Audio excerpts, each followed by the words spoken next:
Do you remember growing your first $900 tomato and thinking, gosh, if I just had gone to the grocery store, it would have been way cheaper? Yeah, same. But we are not doing that anymore. Welcome to the Food, Farm, and Finance Podcast. I'm your host, Austin Graff, and together we are going to build our farms, homesteads, and gardens without destroying our finances. So let's get that bag of soil and money. Welcome back to the Food, Farm, and Finance Podcast. I'm your host, Austin Graff, and together we are making farming, gardening, and homesteading more affordable and accessible for all. That's right, I'm basically the superhero of the garden community. I'm helping keep your garden in order and build your finances up. That's right, dun, dun, dun, dun, Super Austin, and I'm coming at you with another super duper, see what I did there? Episode, and this one is a real page turner. You know, if podcasts had pages, you would be humming through these because this one is really gonna get your brain thinking. And let me just say, this episode is not a feel-good episode. I'm gonna try and make it as lighthearted as possible, but it is heavy, and you're gonna come out of it feeling a little bit like a horrible person because odds are you're part of the problem, because goodness gracious knows I am definitely part of that problem. Today, we are talking about food insecurity across the world, and this episode can be tough to listen to. I mean, it's a great episode, don't get me wrong. It's just sad to hear about the state of insecurity in food in the world in 2024. But if you'll stick with me today, we are going to go through just kind of the current state of hunger in the US and globally, and then we are going to start breaking down and really getting into some of the systemic issues with food waste. And then if you can hang out through all the heavy stuff, we'll get into how gardening and farming could help stabilize food insecurity in communities all across the globe. And I will give you 5 ways, if you got like an acre or a small holding or a little allotment, 5 ways you can personally increase your food security on a small plot so that you can take care of yourself, your family, your friends, and your community. But before we get into all of that, a little bit of a message from today's sponsors. Today's sponsor is none other than Duck River Apothecary. That's right, our herbal tea business. It is a great way to start feeling better and supporting our podcast at the same time. We just launched an anti-inflammatory tea packed with turmeric and ginger and hibiscus, and it is truly wonderful. It can help you feel your best, and it is such an easy way and great way to support our podcast. So run over to duckriverapothecary.com, buy some of our wellness tea blends, and cozy up and get ready for this next podcast episode. All right, food insecurity. It is actually really sad how many people are hungry in 2024. And I definitely am very lucky and privileged not to be one of those. As a matter of fact, I think I am struggling with malnutrition in the other way. I'm eating too many sugars and processed foods and all that kind of garbage, which we're trying to clean up personally. That's my little anecdote. But it is really, really sad. So I pulled some statistics from the latest state of food security and nutrition in the world, and there are 733 million people facing hunger. So that is as of 2023. That's 733 million people. That is so many people. In the US alone, there are more than 47 million people. And that includes 1 in 5 children. And we really saw that during the pandemic years with the children. That's why we had all these food programs coming out, like Meals on Wheels kind of situations, where we're bringing food to the kids, because when we took school away from the kids, when we had to close down, unfortunately, a lot of the students were not necessarily getting the food that they might have otherwise been getting when they go to school. So if you really look at 47 million, think about the Southeast in the United States. The states in the Southeast, from kind of Tennessee down and to the right, there are little over 90 million people in that area. So basically half of that is potentially hungry in the US. That is so many people. Now, of course, it's not just in the Southwest, but 47 million people is a startling figure And it's just growing, right? We all think that, we're starting to get a handle on food insecurity. We're starting to make sure people eat. But the fact is, 152 million more hungry people surfaced since 2019. The pandemic really set the world back. We were working towards eradicating hunger, and unfortunately, the pandemic really kind of put a stall to that. For context, that's just people who are considered being faced with hunger. In 2023, though, around 2.33 billion people globally faced moderate or severe food insecurity. What that means is basically they might not always know where the next meal comes from. They are potentially eating, but there are days that they don't have access to food. So that is a much more startling number. And there's also 2.8 billion people that are considered unable to truly afford a healthy diet in 2022. So just looking at those numbers, it can be really daunting, and we can be like, what is going on? Why aren't people eating? We think about all this food that we see. There's food everywhere in America, and it's really not always the case. There's a lot of inequality in where the food is distributed, and there is so much waste, which we're about to get into. But I really just wanted to talk through just a little bit of this because it's sad, right? And we look at these giant mega farms, right? Farming has been commercialized with the goal of feeding the world population, of maintaining food security. And that's where we get a lot of these GMOs, right? We've got these genetically modified organisms, these organic and not organic options, but we're still trying to make sure that even the organic options, as well as the conventional options, are producing as much food as possible, which is where we had these Roundup Ready corn and Roundup Ready soy. We're trying to produce as much food as possible to meet the demand. But overall, what I'm going to show you in this episode is that that's really not the issue. The issue is accessibility of that food. The issue is the waste of all that food. We are producing loads of food, lots of food, but it's not always reaching the right people, and it's not always reaching people where they need to be, etc. So I want to explain something that I was shocked, because I think a lot of times we think of people who are struggling with food as being city dwellers, right? We think that there are larger concentrations of poor in the city, etc. And we think that they don't have access necessarily to go forage for their own food or go hunt for their own food, etc. But 9 out of 10 of the highest food insecurity rate counties in the United States were all rural counties, because they don't have access to necessarily transportation or these food programs or food pantries. They also struggle with low wages and high unemployment rates in rural areas. So the hungry in rural areas in the United States and globally, of course, is absolutely staggering, and it's really, really sad.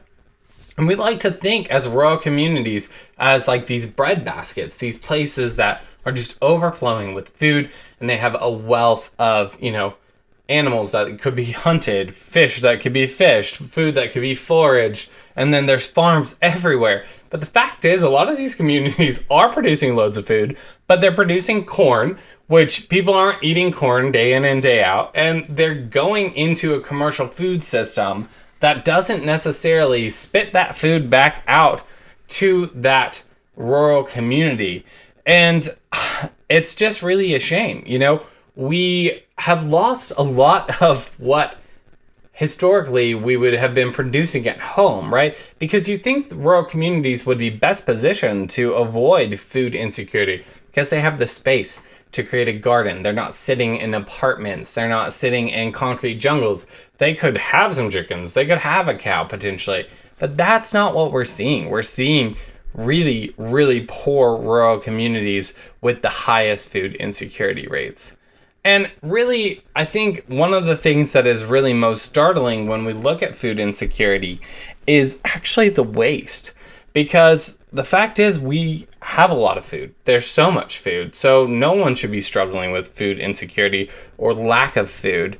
But we have so much waste. So what is food waste? Basically, it's when ugly or oddly shaped fruits and vegetables are pitched out, or the sell-by or expiration dates are, over. So also pitched out, a lot of times it's still safe to eat, or there is overproduction at farms that can't be purchased and bought up, or food is getting damaged during transport, so we're just pitching it, right? In terms of food waste, there is 1.3 billion tons wasted every single year globally. So that's about 19% of our food. So 19% of the food globally is just thrown out, literally. So we have people starving. We have people who do not know where their next meal is coming from. And 19% of the food is just going in the trash. And I myself am a part of this problem as well, right? Like the amount of times I've thrown away something because I don't want it. I will say I typically am part of the clean plate club. I think that's on being a little chunker, and I love a snack.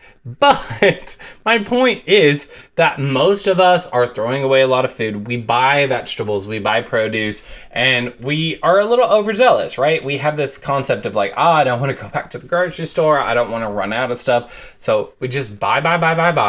And then, oh, shoot, we forgot about it. And in the trash it goes. So where does most of that waste get accounted for? Because I know a lot of us probably think it's coming from grocery stores or restaurants, but there are some staggering statistics that 60% of that is from global households. Meaning, just like I said, we buy, we bring it home, and then we're like, actually, I was never really in the mood to make that, so I'm gonna just throw it away. And that's what's happening. Meanwhile, about 28% comes from food service or restaurants. So, if you're not part of the Clean Plate Club, you're probably part of that problem. And then about 12% comes from retailers. I was actually really fascinated by that 12% from retailers because by contrast, it's very low. And I would have thought it would have been, say, substantially higher than that. Overall, in America, the United States, people, us, we're wasting about 92 billion with a B, not with an M. 92 billion pounds of food every single year, which equals to 145 billion with a B meals. We throw them away. We're just like, you know what? Not interested. Which accounts for, this says 473 billion worth of food annually. I don't know. I don't know if that was supposed to be a B, an M. I don't know. I guess it's a B. It's a lot, not good. And that's a shockingly high waste rate of 38% of food in America. That means we're only chilling at 60%. So 60% of the things we buy are making it into our bellies. The rest we might as well have never bought, which I think is a lesson for your pocketbook because you could probably cut your grocery bill by 40% and not even know it if you just would eat what you set out to eat. And startlingly, this is really bad for the environment, accounting for 8% of global emissions. I don't know why y'all are all up in arms about beef farms when you're wasting so many of your groceries, okay? 8% of global emissions because we're just throwing out our food. So, as you can see, the issue really isn't how much we're producing, right? The issue becomes how much we're wasting and how we're allocating that food globally. We're not making sure it gets to the right people. We don't have the right program set up to ensure rural areas have the food that they need to have. And I want to fix that because I think gardening can, in fact, fix that. So I have put together 5 ways that I think we can increase food security, also cut down some of our waste, and really just start helping this issue on a singular level because we can be the catalyst in our community to start making change. So if you have a little small backyard, these are going to be for you. If you are an apartment dweller, these might not necessarily work for you, but let's focus on that rural area for a second, since we know that 9 out of 10 of the highest counties in America struggling from food insecurity are rural, not urban.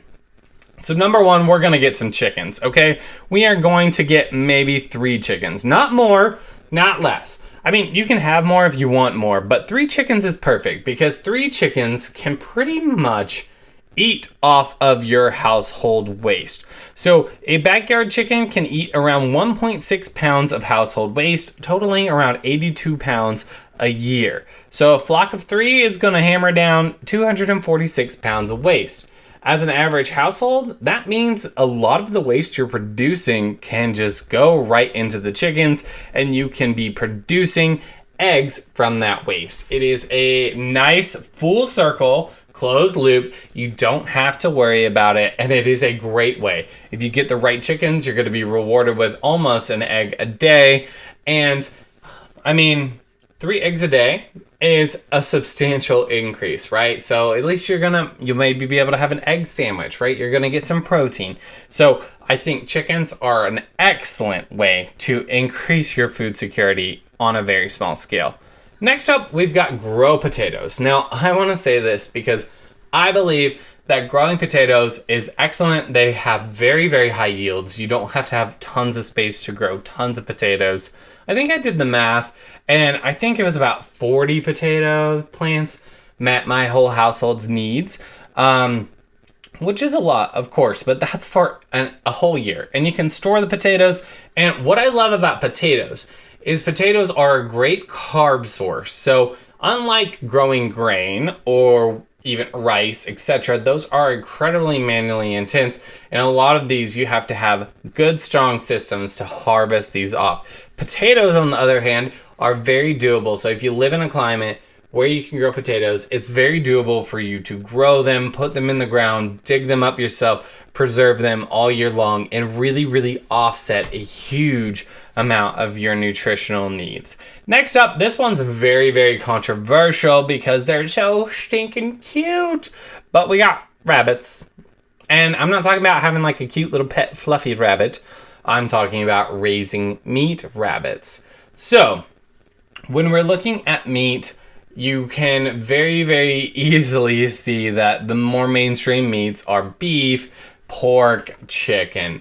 But historically, rabbit has been a great source of protein. It is incredibly lean. It's very healthy for you.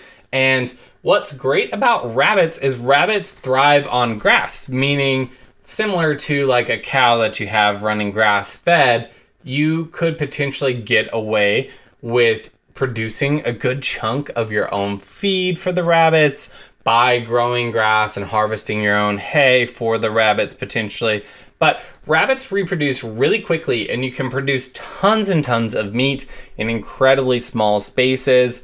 And what is really great about these as well is they produce lots of great manure. The manure is not considered hot manure, which means you can put it directly in your garden for fertilizer and it will break down without burning the plants. So it is great for compost while also producing lots and lots of very clean, healthy meat for you and your family. They're very, very easy and simple to process. Now, I know they're so cute and you don't want to think about it, but if you do not have a lot of space, rabbits convert feed to meat at a very incredibly high ratio, meaning they are very efficient for producing meat from grass and grain. So it is a great option to add if you're looking to add more food security into your life.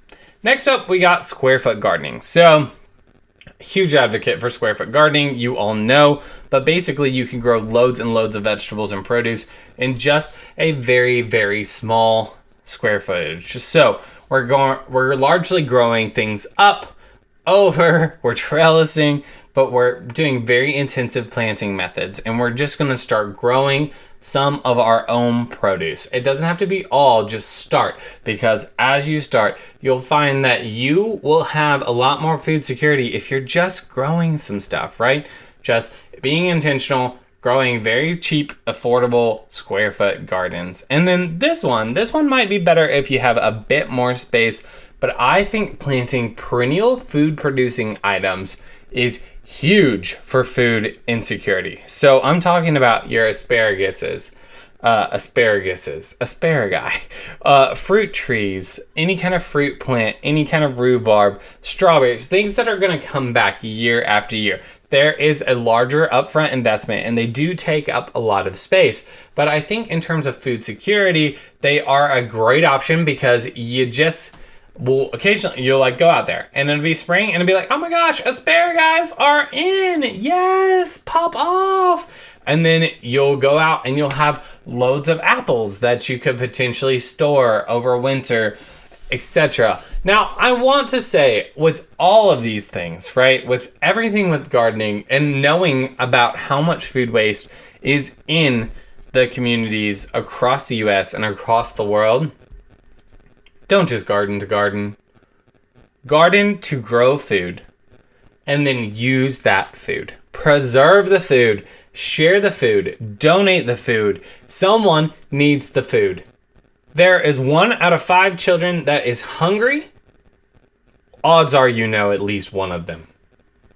47 million people in the US are hungry. Odds are you know several of them.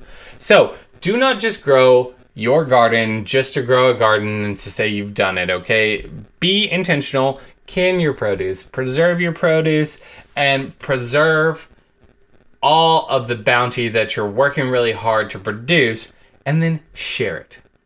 Give it away.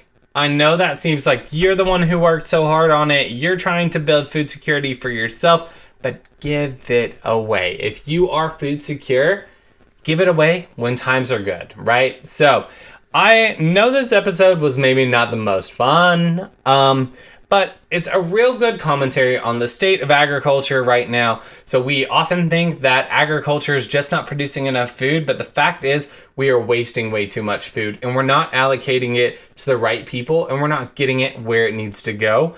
And unfortunately, many rural Americans, as well as people all across the globe, are going to bed with a hungry tummy tonight.